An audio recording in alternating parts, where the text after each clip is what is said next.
এই ভদ্রলোক 35 বছর বয়স। ইনি হাঁচি, নাক দিয়ে জল আর শ্বাসকষ্টে ভুগছেন প্রায় গত 30 বছর থেকে, যেটা ওয়েদার চেঞ্জে বাড়তো আর ডাস্টে বাড়তো।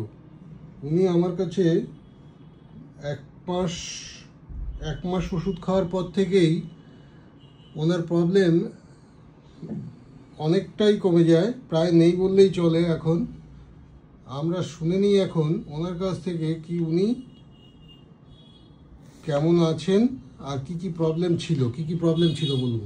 ওয়েদার চেঞ্জে ঠান্ডা লাগতো, আর পুরনো ধুলোতে মানে যেগুলো ফাইল ঘেটলে বা পুরনো বই ঘেটলে হয় তাতে ঠান্ডা লাগতো, হাঁচি হতো, ইনহেলারও নিতে হতো। এখন ইনহেলার আর দরকার হয় না। এখন অনেকটাই ভালো আছেন তো? হ্যাঁ হ্যাঁ, হাঁচিও নেই, নাক দিয়ে জলও নেই, আর শ্বাসকষ্টও নেই। ঠিক আছে।